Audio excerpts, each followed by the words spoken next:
Bismillahirrahmanirrahim. Assalamualaikum warahmatullahi wabarakatuh dan selamat sejahtera. Jadi, video ini akan menerangkan pemetaan kursus-kursus yang ditawarkan dalam program fizik berdasarkan kursus-kursus yang kita telah mesyuaratkan, yang kita telah sepakati dalam mesyuarat semakan kursus kita baru-baru inilah. Right? Jadi, ada beberapa perkara berkaitan dengan rajah ni yang ingin jelaskan. Jadi Imran mulakan dulu dengan menerangkan bahawa rajah ini bukan bertujuan untuk digunakan bagi kita mengetahui beban pengajaran setiap pensyarah.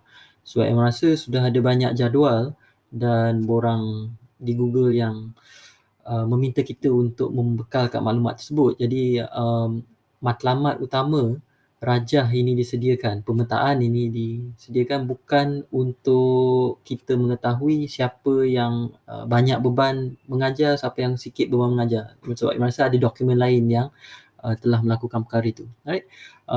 Tujuan utama pemetaan ini dibuat adalah untuk menampakkan kesinambungan satu kursus dengan kursus yang lain. Right?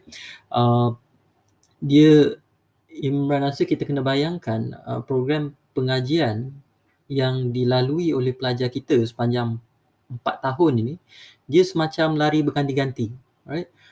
Setiap kursus yang pelajar itu ambil, dia semacam satu pusingan yang mereka kena lengkapkan. Dan setelah mereka habis pusingan tu, right, mereka akan menyerahkan baton tu kepada ataupun pensyarah tu akan menyerahkan pelajar tu ke pensyarah yang berikutnya. Jadi kita sebenarnya yang bermain seakan-akan kita sebenarnya yang sedang bermain lari berganti sebenarnya, dan baton yang kita serahkan dari seorang pensyarah ke seorang pensyarah itu semacam pelajar, right? Jadi untuk memastikan yang kita tidak terjatuh ataupun kita tidak tercicir mana-mana satu pelajar sepanjang 4 tahun ni, merasa penting untuk kita mengetahui macam mana kursus yang kita ajar ni bersangkut paut dengan kursus yang pensyarah lain ajar, right? Supaya tidak ada kelompongan. Kita tak mahu pelajar kita yang baton tu tercicir sepanjang 4 tahun ni kan. Jadi itu matlamatnya untuk menampakkan kesinambungan tu. Itu untuk kursus-kursus teras. Maksudnya bila kita susun kursus-kursus teras ni, kita akan nampaklah apa yang mungkin ada benda yang kita tak ajar, benda yang sepatutnya kita ajar kan. Tapi untuk kursus-kursus pilihan pula, rajah ini membolehkan kita untuk mengetahui apa prasyarat yang pelajar tu perlu ambil sebelum dia ambil kursus yang kita ajar, right? Jadi ada dua fungsi yang berbeza lah untuk rajah ni. Untuk kursus teras, dia membolehkan kita untuk mengesan apa-apa kelompongan dalam apa yang kita ajar, manakala untuk kursus pilihan pula, dia membolehkan kita untuk memilih mana-mana kursus sebagai prasyarat untuk kursus kita, right? Jadi siapa sasaran rajah ni? Dia ada dua. Yang pertama yang untuk pelajar, kita boleh gunakan rajah ni, kita boleh tunjukkan kepada pelajar dan mereka boleh gunakannya untuk memilih kursus pilihan mereka, dan lebih penting lagi untuk memilih urutan kursus pilihan diorang, right? Sebab Imran rasa kebanyakan pelajar kita, dia pilih kursus tu berdasarkan satu, saranan senior, right? Dua, berdasarkan sama ada kursus tu mudah skor ataupun tidak, right? Ketiga, mungkin berdasarkan sama ada dia rapat dengan pensyarah tu ataupun tidak, right? Jadi kebanyakan faktor-faktor ni faktor yang agak subjektif, dan kita tak boleh salahkan diorang sebab pelajar dia belum habis melalui program pengajian ni, jadi dia tak nampak pun keseluruhan gambaran besar fizik itu sendiri. Tapi kita sebagai pensyarah yang telah melalui, yang telah belajar fizik ni, kita yang lebih tahu apa yang patut dipelajari dulu, apa yang patut dipelajari kemudian. Jadi kita sepatutnya menurunkan ilmu dan pengalaman itu kepada pelajar-pelajar kita, right? Supaya dia tahu bukan saja apa kursus yang mereka patut pilih, tetapi dalam urutan apakah mereka patut belajar kursus-kursus ini, right? Kemudian untuk pensyarah pula, Imran bayangkan yang rajah ini, dia akan membantu kita untuk membangunkan performa dan silibus kita. Sebab bila kita nak membangunkan silibus, silibus ni dia macam kontrak kita dengan pelajar, right? Kita menggariskan, kita membuktikan apa yang kita akan belajar, apa yang kita akan ajar pelajar tersebut dan macam mana kita akan nilai dia ataupun apa yang dia perlu buat untuk dapat A dalam kursus kita. Jadi silibus ni kita boleh anggap macam kontrak lah kiranya, right?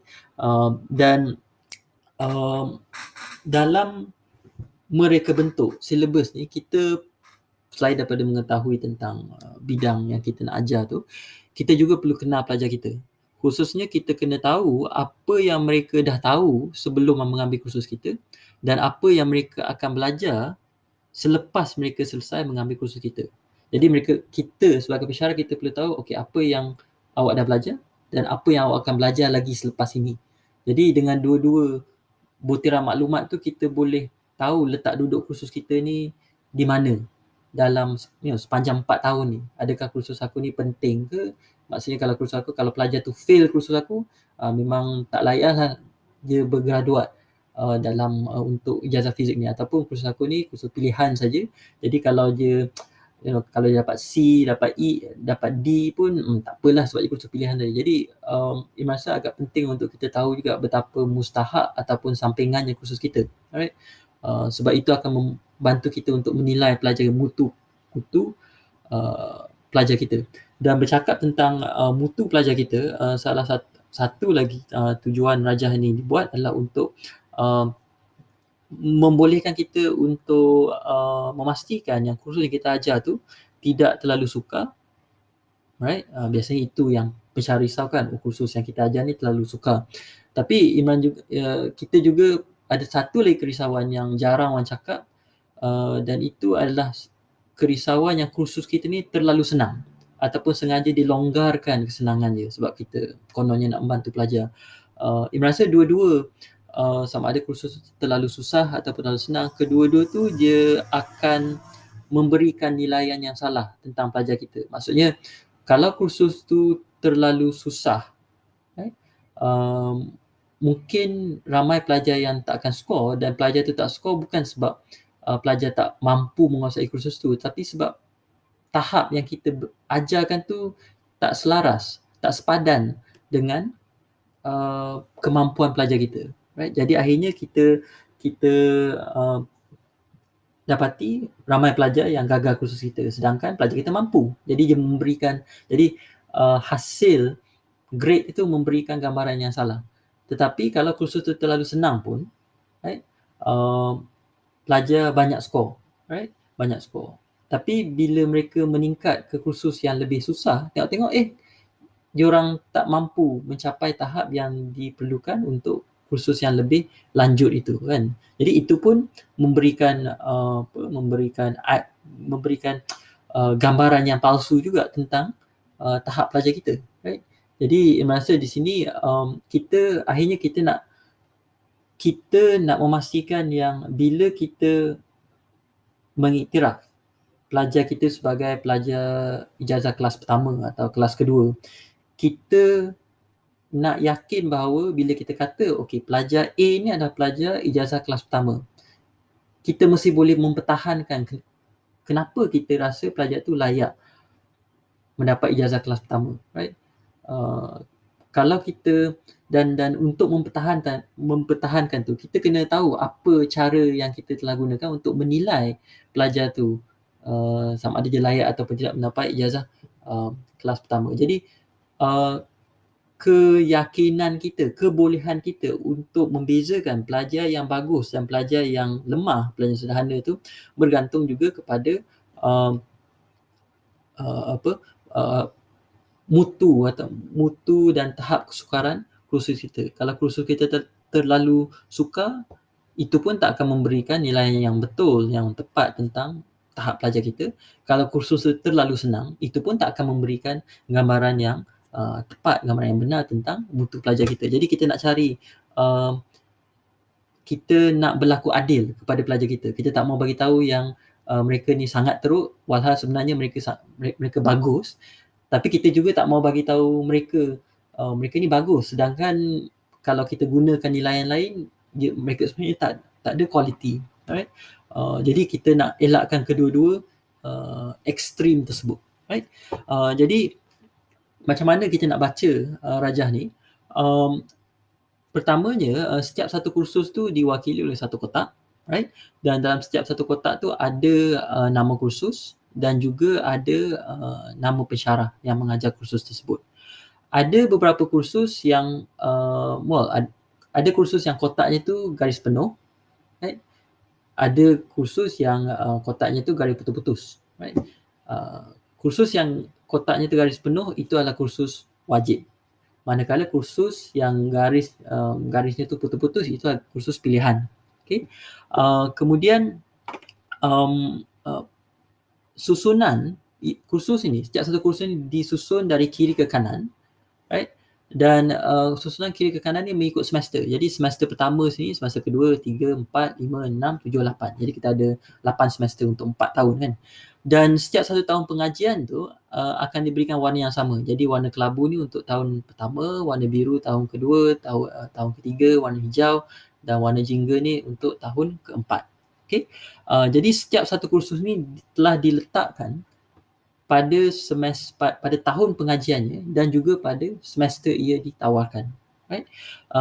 Kemudian daripada susunan atas ke bawah pula, right, ia mewakili cabang-cabang fizik yang utama. Right. Mekanik, elektromagnet, termodinamik. Right. Jadi kenapa memilih 3 ni? Sebab setiap satu daripada 3 cabang ni ianya menjurus kepada satu hukum ataupun satu persamaan fizik yang agak masyhur. Misalnya dalam mekanik, akhirnya dia akan menjurus kepada hukum gerakan Newton dalam mekanik klasik dan persamaan Schrödinger dalam mekanik kuantum. Right? Manakala untuk elektromagnet pula dia akan menjurus kepada kalau kita cakap tentang aliran elektrik, hukum Kirchhoff. Right? Kalau kita cakap tentang elektromagnet, dia menjurus kepada persamaan Maxwell. Manakala untuk termodinamik pula dia menjurus kepada hukum termodinamik. Jadi Imran pilih 3 cabang ni sebab yalah dalam fizik ni apa yang kita nak lakukan sebagai seorang ahli, apa yang ahli fizik ataupun apa impian ahli fizik adalah untuk menyatukan kepelbagaian fenomena yang kita lihat di sekeliling kita ni di bawah satu persamaan, satu hukum kan. Itu cita-cita ahli fizik. Kalau kita boleh tulis satu persamaan yang boleh merangkumi kesemua fenomena yang berlaku di alam semesta ini. Jadi Imran cuba mencerminkan impian kesatuan itu bila Imran susun kursus ini ikut mekanik, elektromagnet dan juga termodinamik. Selain itu, Imran juga susun ni ikut kemahiran yang perlu dikuasai oleh seorang mahasiswa fizik. Selain daripada pengetahuan tentang isi kandungan, misalnya mekanik, elektromagnet dan termodinamik, mereka juga perlu tahu tentang perlu ada kemahiran dalam bidang matematik. Jadi meletakkan matematik kat sini. Kemudian mereka juga perlu ada kemahiran amali sebab akhirnya fizik ni adalah bidang yang cuba menerangkan apa yang berlaku di sekeliling kita, right? Kita boleh menggunakan teori yang abstrak, kita boleh berspekulasi, kita boleh berhayal, tapi akhirnya kalau hayalan kita tu tidak dirujuk kembali ke alam semula jadi, alam yang kita diami ni, maka itu sekadar angan-angan dalam fikiran ahli fizik lah. Jadi kita tak boleh memperlekehkan kepentingan kemahiran amali ni dalam melatih seorang mahasiswa fizik. Okay. Jadi itu susunan dari kiri ke kanan dan susunan daripada atas ke bawah. Selain itu, setiap satu kursus ni disambungkan oleh anak panah dan ada anak panah yang bergaris penuh, manakala ada juga anak panah yang bergaris putus-putus. Anak panah yang bergaris penuh ni, ini biasanya menghubungkan satu kursus wajib dengan kursus wajib yang lain. Right? Jadi misalnya mekanik dengan mekanik klasik, ini memang dihubungkan oleh oleh anak panah bergaris penuh. Maksudnya pelajar tu mesti ambil mekanik klasik selepas ambil mekanik. Dia tak ada pilihan lah. Tetapi ada juga kursus-kursus yang dihubungkan dengan anak panah putus-putus ni, dan biasanya ini menghubungkan kursus teras dengan kursus pilihan ataupun kursus pilihan dengan kursus pilihan. Contohnya fizik moden dengan kerelatifan am. Maksudnya kalau pelajar tu nak mengambil kursus kerelatifan am, right? Well, kesinambungannya adalah daripada fizik moden. Jadi dalam fizik moden, mereka akan belajar tentang kerelatifan khas. Jadi pelengkapnya kerelatifan am akan diajar dalam kursus ni lah. Jadi ada kesinambungan kat situ, right? Ataupun ada kesinambungan di antara kursus yang pilihan dengan kursus pilihan. Biasanya kat bawah ni. Misalnya contohnya kat sini kan, macam Lita Digital. Kemudian kalau pelajar tu dah habis belajar digital, dia berminat untuk belajar dengan lebih lanjut, dia boleh ambil fizik semiconductor sebab kebanyakan Lita Digital yang kita gunakan hari ini memang berdasarkan semiconductor pun. Jadi dari segi logik urutan kursus tu, kalau pelajar tu merasakan diri dia sangat berminat tentang peranti elektronik, peranti digital ni, maka sepatutnya dia ambil lah fizik semiconductor untuk memperdalamkan kefahaman teori dia. Okay? Jadi garis putus-putus ni dia cuba menunjukkan kesinambungan, kaitan di antara satu kursus dengan kursus lain. Right? Dan yalah, kesinambungan ni Imran susun ataupun Imran kaitkan berdasarkan pengetahuan dan pengalaman Imran lah. Khususnya bila Imran perlu melatih pelajar-pelajar untuk pertandingan fizik Olimpiad antarabangsa sebab untuk pertandingan fizik Olimpiad antarabangsa ni memang kesemua tajuk-tajuk tentang angkasa lepas, tentang bahan, tentang fizik atom, fizik nuklear, itu semua kami perlu ajarkan kepada pelajar-pelajar, kepada wakil negara kita yang nak masuk ke dalam yang nak bertanding dalam pertandingan fizik Olimpiad. Jadi itu memastikan kami yang terlibat dalam melatih pelajar Olimpiad ni untuk untuk mempunyai gambaran yang agak menyeluruh juga tentang keseluruhan fizik ni lah, right? Jadi tapi itu tak maksud yang anak panah yang melukis ni mesti adalah satu-satunya cara untuk menghubung kursus ni. Barangkali ada hubung kait lain yang Imran tak nampak. Tapi yang Imran buat di sini adalah berdasarkan pengetahuan dan pengalaman Imran lah. Okay? Dan Imran lalukan kalau ada hubung kait lain boleh diusulkan lah. Okay? Dan apabila kita lihat kesinambungan kursus-kursus ni, ada 3 gugusan yang sebenarnya ada 4 gugusan yang menyerlah dari segi pengkhususan. Yang pertama adalah gugusan untuk angkasa lepas, astronomi, astrofizik dan kerelatifan am. Right, 3 ni. Yang kedua adalah gugusan tenaga suria dan ekologi tenaga. Kemudian gugusan hayat, fizik sinar perubatan dan biofizik. Dan terakhir sekali adalah gugusan bahan, fizik bahan, superkonduktor, nanofizik, instrumentasi saintifik dan fizik semikonduktor. Right? Jadi ini adalah gugusan-gugusan pengkhususan. Masa kalau kita nak bezakan dengan landasan kan, kita katakan ini gugusan lah. Jadi pelajar boleh memilih untuk mengkhusus dalam gugusan angkasa lepas, gugusan bahan, gugusan hayat dan gugusan tenaga. Right? Jadi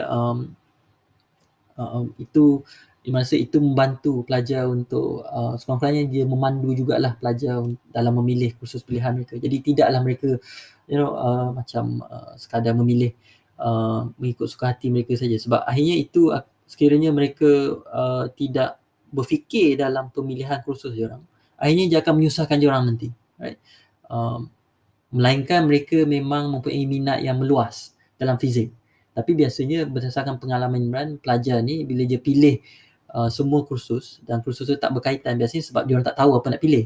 Jadi dia nak selamat, jadi dia pilih semua. Tapi dia tak sedar bila dia pilih semua tu dia sebenarnya menyusahkan diri dia, kan? Sebab Imran rasa bila dah sampai ke tahun 3 dan tahun 4, pelajar tu sepatutnya dia dah tahu apa kekuatan diri dia.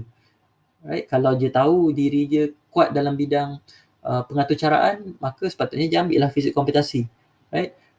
Kalau dia rasa dia tak boleh brain, dia tak boleh faham kenapa ataupun macam mana nak buat pengaturcaraan ni, dan janganlah sepatutnya dia bijak dan tidak mengambil fizik komputasi lah, sebab itu hanya melainkan dia sanggup untuk berusaha membaiki diri dia. Tapi kalau dia tak ada usaha sedemikian, dan sepatutnya dia tak mengambil lah. Right? Jadi itu cara kita boleh bantu pelajar untuk membuat pilihan yang betul. Kalau sewaktu Imran di bercollege dulu, bila mana kami nak memilih kursus pilihan ni, memang kami kena berjumpa dengan kaunselor akademik, dan mereka akan menasihati kewajaran kursus kita pilih itu berdasarkan keputusan kursus-kursus untuk tahun pertama dan tahun kedua. Right? Kalau misalnya kalau mereka dapati yang kita nak menjurus kepada contohnya kepada bidang teori, tetapi subjek-subjek teori, kursus-kursus teori dalam tahun pertama kedua kita tak strong, mereka tidak akan menggalakkan kita untuk mengambilnya, sebab mereka tahu itu akan itu akan menyusahkan kita kelak nanti. Itu akan menggugat CGPA kita kan. Jadi itu bukannya kita nak menghalang pelajar tu daripada menimba ilmu, tapi kita kena pragmatik juga. Kalau pelajar tu dia tidak sanggup untuk membaiki diri dia dan dia memang tak ada kemampuan untuk menguasai satu kursus tu, jadi saya rasa agak zalim untuk kita membiarkannya mengambil kursus tersebut, sebab akhirnya akan mempengaruhi CGPA dia. Dan kita pun tahu betapa gilanya pelajar sekarang dalam mengejar CGPA kan. Jadi sepatutnya kita menasihati diorang lah benda-benda sedemikian. Kemudian dari segi penawaran kursus, Imran dapati ada beberapa Rajah ni juga dia membolehkan kita untuk melihat sama ada untuk menilai pada semester bilakah kita wajar menawarkan kursus tersebut. Biasanya kita akan tentukan tu berdasarkan agihan beban kita kan. Kalau beban kita berat pada semester pertama, dan kita akan tawarkan kursus tersebut pada semester kedua. Jadi setakat ini bila kita nak mengagihkan ataupun nak memilih bila nak tawarkan satu kursus tu, kita lebih berpandukan kepada berapa banyak beban pengajaran kita. Tetapi kita rasa kita juga perlu mengambil kira urutan yang sesuai, urutan kursus yang sesuai untuk pelajar tu. Bagi contoh misalnya macam teknologi tenaga suria dan ekologi tenaga, right? Pelajar tu dia boleh mengambil teknologi tenaga suria dulu, kemudian barulah dia ambil teknologi ekologi tenaga. Jadi kalau dia ambil ini dulu, diikuti oleh ini, maka dia akan belajar tentang satu jenis penjanaan tenaga dulu, iaitu tenaga suria. Kemudian masuk ekologi tenaga ni, dia akan belajar tentang banyak jenis penjanaan tenaga, kan? Bukan saja tenaga suria tetapi tenaga biomass, tenaga nuklear dan semua benda itulah. Jadi di sini pensyarah boleh memilih, adakah kita nak, kalau kita nak memperkenalkan tenaga kepada pelajar, adakah kita nak mulakan dengan satu tenaga dulu, tenaga suria, kemudian baru kita berganjak ke banyak tenaga nuklear, tenaga biomass semua tu. Maknanya kita nak pergi daripada spesifik kepada umum, right? Macam ni. Ataupun kita nak suruh pelajar berkenalan dulu dengan jenis-jenis tenaga yang beza. Jadi maksudnya kita suruh pelajar ambil ekologi tenaga dulu, kemudian sekiranya mereka merasakan ekologi tenaga ni secocok dengan jiwa mereka, barulah mereka mengambil teknologi tenaga suria. Dan kalau kita nak buat macam tu, maka teknologi tenaga suria ni patut ditawarkan pada semester 7 lah. Maksudnya pelajar yang nak ambil teknologi tenaga suria ni mesti terlebih dahulu ambil ekologi tenaga, right? Tapi ini bergantung kepada pensyarah lah, right? Apakah urutan yang paling sesuai untuk memperkenalkan pelajar itu kepada bidang tenaga? Kita nak mula dengan satu jenis tenaga dulu, kemudian kita pergi ke umum banyak-banyak tenaga, ataupun kita nak semacam meninjau dulu ke semua jenis tenaga yang ada, kemudian baru kita menumpu kepada satu teknologi penjanaan tenaga, right? Ini adalah dia tak ada satu cara yang betul untuk buat benda ni. Dia banyak bergantung pada budi bicara pensyarah tu, dan Imran rasa bila kita petakan semua kursus macam ni, um, kita akan sedar yang tak ada satu uh, tak ada satu tak ada satu cara yang betul untuk menyusun kursus-kursus ni. Maksudnya, um, bukan tak ada satu cara betul, tetapi pensyarah itu sendiri kena berfikir dan menggunakan budi bicara je, dan merangka macam mana dia nak ajar kursus tu kan. Macam contoh teknologi tenaga suria dan kualiti tenaga ni lah, right? Kalau tanya Imran rasa lagi sesuai pelajar tu belajar meninjau dulu ke semua jenis tenaga yang ada. Jadi sepatutnya belajar ini dulu, kemudian baru belajar ini, right? Tapi itu sekadar cadangan Imran, right? Sebab ada juga kursus yang sebegini waktu Imran belajar di Imperial College dulu, di mana kami belajar ini dulu, kemudian baru kami belajar ni, right? Sebab ada logik dia. Kita pelajar patut belajar sesuatu yang umum dulu, kemudian baru bergerak kepada satu yang spesifik, right? Apa-apa pun pilihan kita, pilihan susunan kita, kursus kita, penawaran kursus kita tu, Imran rasa asalkan kita ada sebab yang bagus, sebab pedagogi yang bagus, right? Bukan saja sebab sebab agihan nak meringankan beban kita. Imran rasa yalah, agihan beban tu memanglah penting, itu tapi itu hanya salah satu faktor. Tapi kita juga perlu fikir dari sudut pandang pelajar tu, sebab pelajar yang akan belajar semua benda ni, right? Biasanya pensyarah dia takkan nampak benda-benda macam ni, melainkan pelajar tu bagi tahu sendiri, ataupun memang dia bandingkan pengajaran dia dengan di universiti lain, right? Tapi sekurang-kurangnya Rajah itu membuka peluang, mengajak kita untuk berfikir tentang perkara-perkara sebegini, right? Satu lagi tentang gugusan bahan ni, kalau dilihat kemuncak untuk bahan ini adalah fizik kandang pejal, right? Dan ini mensusun daripada termodinamik, dan rentetannya daripada termodinamik, fizik haba, fizik statistik, kemudian baru ke fizik keadaan pepejal.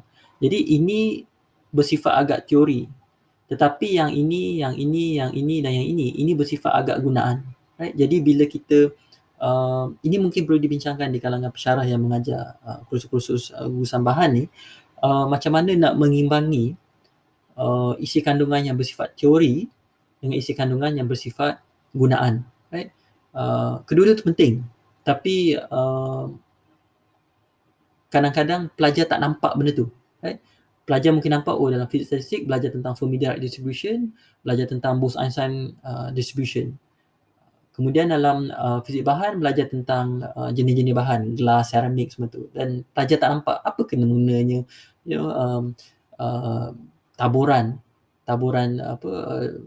taburan jirim tu dengan jenis bahan-bahan yang beza. Jadi kita sebagai pensyarah tu yang perlu menampakkan hubung kait tu kepada pelajar.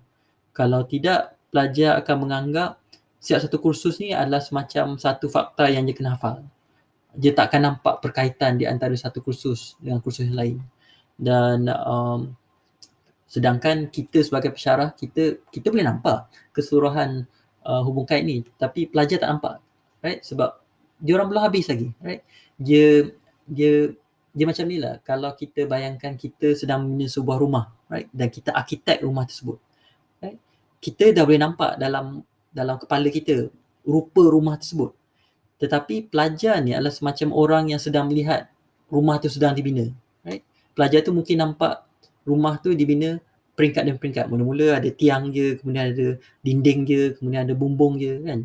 Pelajar tak boleh bayangkan apa rupa akhir rumah tu. Dia tak tahu pun mungkin tu adalah rumah, kan? Tapi kita sebagai pensyarah, kita tahu rumah tu berapa tingkat, rumah tu warnanya macam mana, kan? Tapi pelajar tak nampak benda tu. Pelajar akan nampak benda tu dibuat sedikit demi sedikit.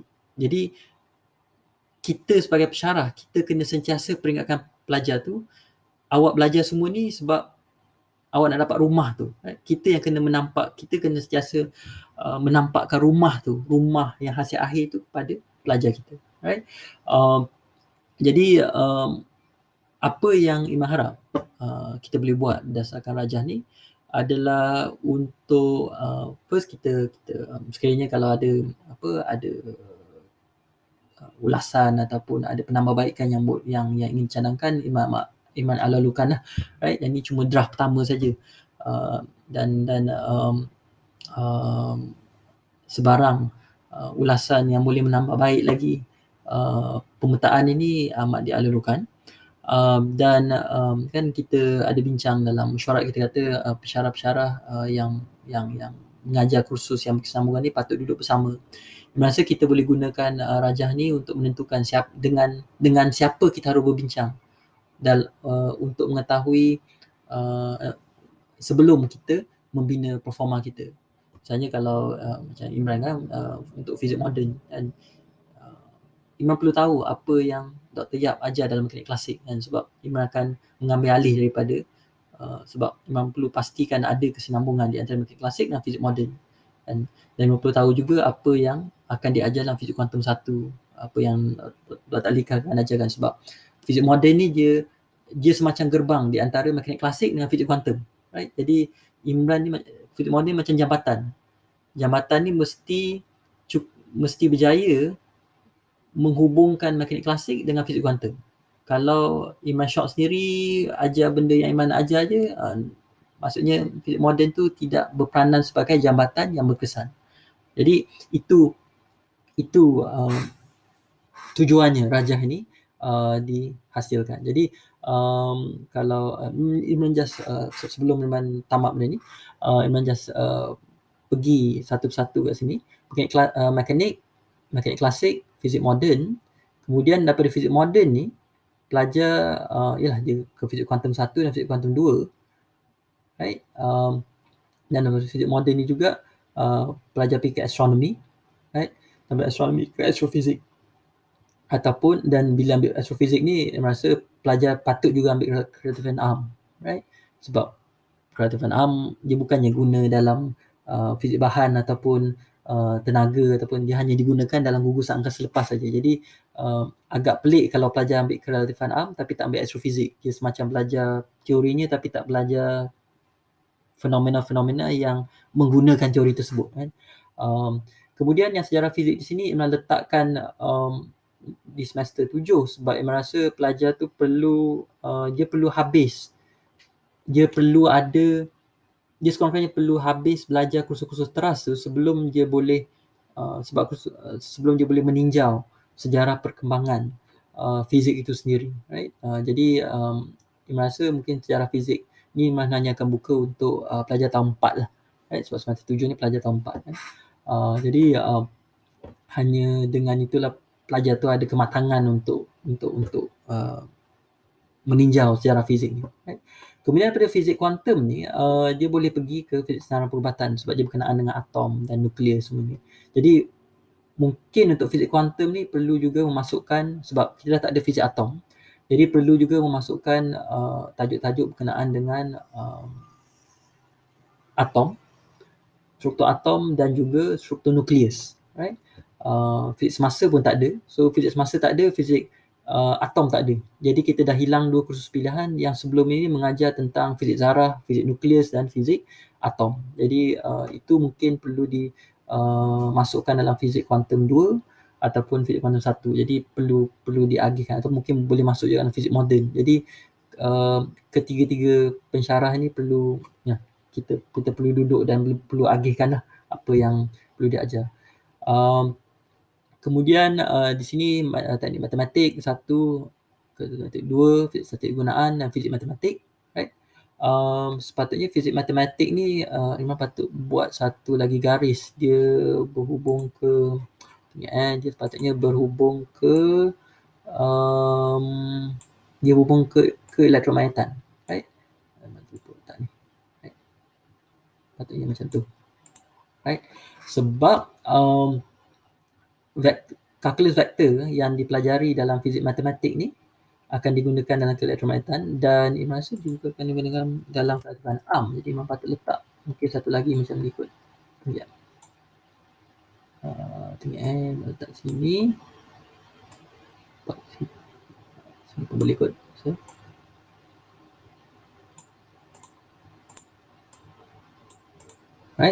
Jadi Allah. Apa kita tu?